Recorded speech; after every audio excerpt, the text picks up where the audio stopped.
Bet tu esi kādreiz klausījies runu, kad sākas interesanti, bet tad pēkšņi kļūst juceklīga un grūti uztverama. Iespējams, tajā trūka struktūras. Tā kā šis ir ļoti svarīgs jautājums, turpinājumā tu uzzināsi, kā veidot labu runas struktūru, jeb tādu uzbūvi savai runai, kas klausītājus aizved no pirmā teikuma līdz skaidram, saprotamam noslēgumam. Struktūru var salīdzināt ar skeletu. Tā notur runas saturu kopā. Bez struktūras pat laba doma, ideja pazūd. Laba struktūra palīdz klausītājiem saprast tevis teikto. Tā ļauj tev nepazust arī savā runā un padara tavu vēstījumu vēl iedarbīgāku. Klasiski runa sastāv no trim daļām. Tad ievada, satura jeb izklāsta un nobeiguma jeb secinājumu daļas. Apskatīsim katru daļu mazliet tuvāk, konkrētāk. Ievads ir kā ieeja mājā. Ja durvis ir aizvērtas vai grūti atrodamas, neviens negrib iet iekšā. Labs ievads piesaista uzmanību ar jautājumu, piemēru, kādu interesantu citātu vai pārsteidzošu, varbūt pat šokējošu faktu. Tas pasaka, par ko būs runa, un dod iemeslu klausīties tālāk. Kāpēc tas vispār ir svarīgi?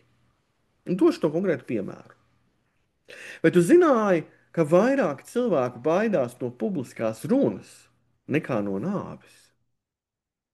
Šāds sākums piesaista uzmanību un ievada mērķiecīgi konkrētu tēmu. Tālāk ir jādomā par saturu, kas ir runas kodols. Tajā tu izklāsti galvenos argumentus, pierādījumus, faktus un piemērus. Un, lai būtu vieglāk uztvert runas saturu, es aicinātu tevi izvēlēties 2 līdz 4 galvenos pieturas punktus. Katru punktu ir nepieciešams paskaidrot. Tādēļ pievieno piemērus, stāstus vai salīdzinājumus. Un izmanto arī tās pārejas frāzes, piemēram, pirmkārt, turpinot, visbeidzot, un tā tālāk. Padoms. Viena doma nozīmē vienu konkrētu punktu. Tad nepārkrauj ar pārāk daudziem apakštematiem, kad beigās klausītāji vairs nespēja saprast. Nobeigums ir pēdējā iespēja, lai klausītājs kaut ko tiešām atcerētos no tevis teiktā. Tāpēc tajās pēdējās sekundēs tev ir jāizdara 3 lietas. Pirmkārt, vienmēr atgādini savu galveno domu, par ko tu īsti runā, ko tu īsti gribēji pateikt konkrētā teikumā. Tad noformulē secinājumus un pamudini uz konkrētu rīcību.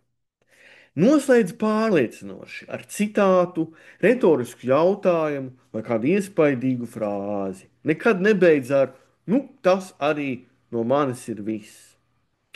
Tad atcerēsimies. Ievads, uzmanības piesaiste un tēmas izklāsts. Saturs, 2 līdz 4 loģiski punkti ar piemēriem. Nobeigums, secinājumi un emocionāls vai racionāls ar prātu saistīts kopsavilkums. Šī struktūra strādā gan īsās prezentācijās, gan garāka apjoma runās. Labi strukturēta runa ir kā brīnišķīgs ceļojums.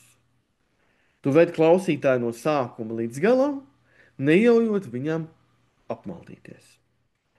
Tāpēc pirms nākamās uzstāšanās izplāno savu runas struktūru, kā tāds arhitekts projektē ēku. Un, ja godīgi, tas nemaz nav tik sarežģīti. Bet tas izmainīs visu. Uz tikšanos nākamajā nodarbībā.